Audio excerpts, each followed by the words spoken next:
down here on Melwood Avenue, and this is my second segment of my new show.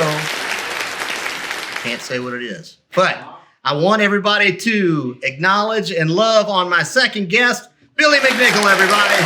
Yay! What's happening, buddy? Great to see you, brother. What's going on, man? Have a seat, my friend. So, tell us a little about your connection to Mom's music. Right on. So, my pops played in the McNichol Brothers. Yep. And his brother, my Uncle Steve. Yep. His name isn't Uncle Steve, but my Uncle Steve McNichol was in the Rugbies, and they played together. Yep. Anyhow, I remember those guys when I was a young guy. The McNichol brothers were everywhere. And they used to get all their gear at Mom's, so Yeah. they would on Frankfurt. And so Yeah, I remember store, sure. coming into the store Yeah. when I was a wee lad. Yeah. And I remember coming in as a kid and seeing Mark just hustling, just grinding on the phones. Yeah. And I remember seeing Max, and I remember just bugging people because I loved it. I was a kid in the Sure, store. absolutely. And, So your dad was a drummer, am I correct in Yes. saying that? So that's where you got your love of the drum. Yes, and just watching him, Right. you know, Sure. I just absorbed it at a young age, and yeah, I was very thankful to have a musical family. Yeah, no doubt. I'm blessed with that same thing, man. There's nothing like it because they get us. You know what I Right. mean? Musicians are a unique thing, and when you've got the family support and they're all musicians, it's it can be on the inside it's normal. On the Right. outside, people looking in, they can think of everything as being kind of eccentric because artists can be that way. Absolutely. So how old were you when you first started playing drums? You remember what your first kit was? My first kit was a black oyster pearl colored Ludwig, 1966. Wow. As a Ringo kit, and my pops gifted that to me when I was about 5.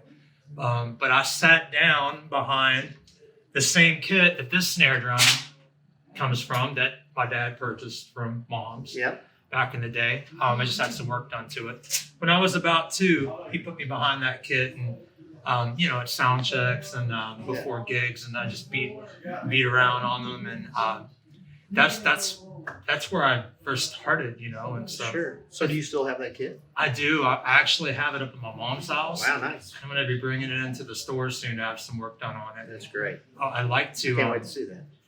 We were talking. Jeff and I were talking about maybe having it as a showpiece. Yeah. Kind of like Marvin's kit is up there in the corner. Right. Yeah. That'd be awesome, man. It's not as flashy, but It's got a lot of history though to it. absolutely. So you took lessons with somebody, I'm assuming, or did you just study by watching your I pops? just watched Dad. Yeah. And Dad never really gave me. I don't really remember. He might, if he did, I'm sorry, but I don't remember him ever giving me a full lesson. Yeah. I just watched it and absorbed. I just remember just zoning it. Yeah. So you wanted to do that no matter what. I mean, is that as far back as you can remember? Oh yeah, no matter what anyone said. Yeah. Oh, Oh yeah. unapologetically wanted to play the drums. So Right. So you went to high school, played drums, and all through that whole experience, you drum in the drum line too, and all I that played stuff? in the drum line at Jeffersonville High School. So you read, obviously you read, yeah. And I was a section leader of my drum line. I was co-section leader of my drum line sophomore year, section leader junior and senior year. I ended up playing in the drum line at U of L. Yeah, which I know that you've had a lot of great Oh, yeah. results over at U of L after all those years. I mean, you were the guy. I'm very blessed for the U of L experience, and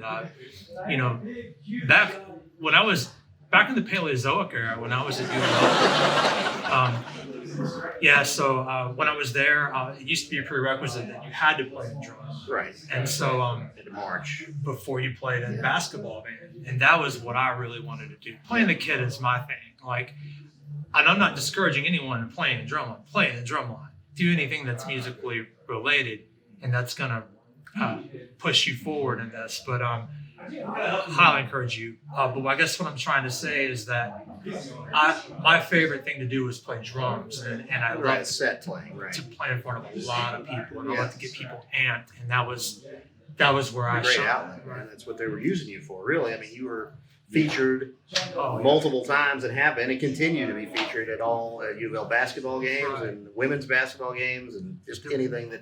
Volleyball. It's great that you've remained that close with the people at U of L and they still rely on you to help do that stuff. It was a blessing. Yeah, for sure. no doubt. Yeah. So you went out to LA for a while. How long were you out in LA? It was a total of 14 years. Oh my gosh, I didn't realize it was that long. Yeah, it was a while. So what was the highlight of your musical experience out there in LA? Well, there were three. The first was, I played with the Wu-Tang Clan. Right. Two original members from the Wu-Tang Clan, Capadon and U-God. I played in front of about 2,000 people. It was pretty crazy.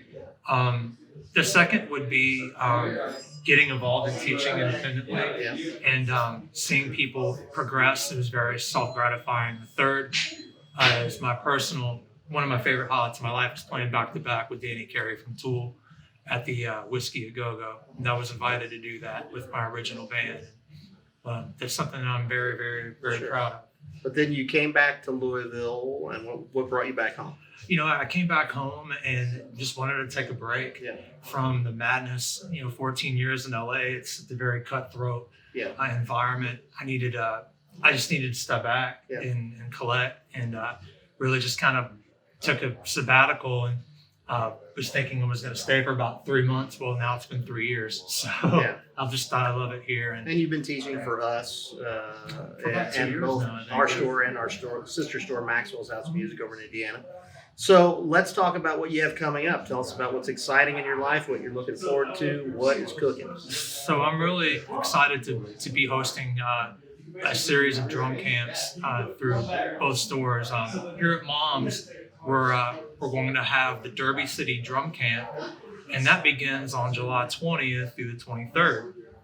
What's really cool is on the final day is we're going to have a drum off, and we're going to have some special guest drummers that are going to show up. Max, you can't talk about it. Will's House of Music is a great you have to attend. store. Yeah, and so I'm really excited about it. We've got some special guest drummers are going to come and give a clinic and a keynote address, and I'm going to be doing some group exercises, pulling people aside. We're going to work on beat crafting, beat making, and I want to teach everyone how to play their own rock beat. And then at the end, on the final day, we're going to have a drum off. And the winner of that drum off will have a chance to win a brand new drum set, from what I understand. Very cool. So, do we know what that is yet, or can we say? we'll have to Okay. hang out with that. All right. So a lot of exciting stuff going on for Billy and Mom's Music. We're thrilled to have him teach this camp. If you're interested in doing drums, or you're interested in playing drums, or you've played forever, or you've never played before, this camp can make you better. You can always call us at 897-3304. You can shop us online at momsmusic.com. All that information will be up there. Billy has music. Where can we find your music? BMcNicol.com has a ton of my stuff there. I'm super easy to find. You Google me, I'll pop right up.